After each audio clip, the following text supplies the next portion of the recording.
చూసే వాళ్ళందరూ జేఎన్టీఆర్ అని కమెంట్ చేసి సబ్స్క్రైబ్ చేసి చూడండి. జేఎన్టీఆర్ అని 200% కమెంట్ చేసి సబ్స్క్రైబ్ చేసి చూడండి.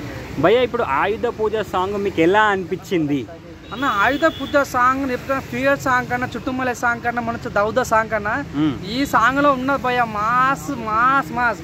మన KGF direct violence violence violence, I don't like violence but violence likes me అన్నట్టుగా ఆ ఆయుధ పూజలో కొన్ని లిరిక్స్ వాడిరన్నా.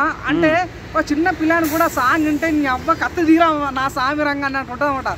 నిజం నేను విన్నానా, అబ్బా ఏముంది భయ సాంగ్, అరే మా అసలు నేను ఫ్యూజులు ఎగిరిపోయినా భయ, అంత మాస్ ఉన్నానా అసలు. ఎన్టీఆర్ అంటే ఇట్లాంటి సాంగ్ తెచ్చి లైఫ్ లో వాళ్ళేదేమో. ప్రియర్ సాంగ్ ఒక ఎత్తు అనుకున్నా కానీ ప్రియర్ కన్నా మంచి సాంగ్ ఆయుధ పూజ. అంటే నాకు ఏమర్థమైందంటే, ఒక విలన్ మీద హీరో చేసేటప్పుడు ఒక యుద్ధం ప్రాక్టీసర్ అంటే ప్రజలకు ఒక ఇన్ఫ్లుయెన్స్ చేసి రెచ్చగొట్టి మనము విలన్ మీద అటాక్ చేసి అంటే ఒక ఇన్స్పిరేషన్ గా ఉంటాడు. ఆ టైంలో వేసినటువంటి ఆ సాంగ్ అన్న ఏం ఇన్స్పిరేషన్ అంటే రెచ్చగొడతా అన్న, అంటే ప్రజలను ఇన్స్పైర్ చేస్తారు అనమాట.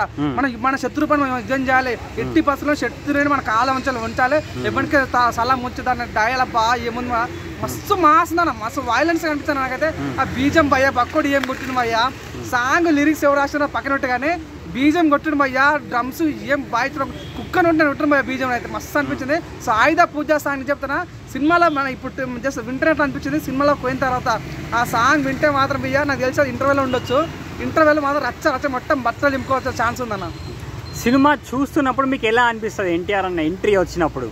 అని ఎన్టీఆర్ అంటే నాకు తెలియని క్యూరియాసిటీ ఉంటుంది అన్న. అవును కదా, డిఫరెంట్లో వస్తుంటాడు, ఒక పాయింట్ మీద రైజ్ చేస్తుంటాడు. నిజంగా ఎన్టీఆర్ అనే సినిమాలో పడిన మాస్ ఎంట్రీ ఇప్పటివరకు టెంపుల్ ఒకసారి పడ్డది. ఈసారి నాకు తెలిసి మన ఈ సినిమా దేవర్లో ఒక మాస్ ఎంట్రీ పడుతుంది అనుకుంటే నాకు నమ్మకం ఉంది. క్లియర్ సాంగ్ అని పడవచ్చు, లేదా ఆయుధ పూజ బీజం అని పడవచ్చు. ఈ రెండు బీజంలో ఏదో ఒకటి పడ్డా కూడా ఎన్టీఆర్ మన ఇంట్రడక్షన్ ఎంట్రీకి 100% కూత ర్యాంపుడు అన్న.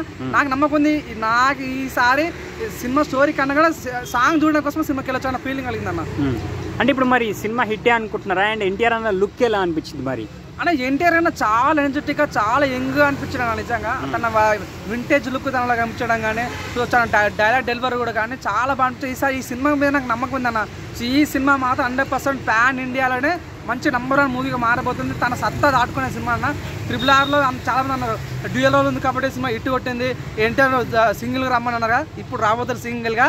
సో ఈసారి దేవరతో తన రేంజ్ మట్టిలో మాణికమంటారుగా అన్న. సో 100% తన యొక్క మార్కు ప్రపంచం అంతా చూడబోతున్న నమ్మకం నాకు కలిగిందని ఈ సినిమా ద్వారా ఉండబోతున్న ఫీల్ నాకు ఉంది. వన్ వర్డ్లో దేవర సినిమా గురించి ఎన్టీఆర్ అన్న గురించి చెప్పాలనుకుంటే ఏమని చెప్తారు అన్న? దేవరా గురించి మాట్లాడితే one of the most versatile actor, మట్టిలో మాణికమన్న తను. సో తను ఎంత లాగితే అంత వస్తాడో, తన నిజంగా మంచి యాక్టర్. దేవర చెప్తున్నా, దేవరా అనే సినిమాతో నిజంగా పాన్ ఇండియా డైరెక్టర్ కూడా మన తెలుగుకి వచ్చి ఎన్టీఆర్ అన్న సైన్ కోసం ఎదురు చూస్తారు. ఒక 3-4 రోజులు లైన్లో ఉంటారు. నాకు ఈ దేవర ద్వారా అనిపిస్తుంది అన్న. Okay bro, thank you.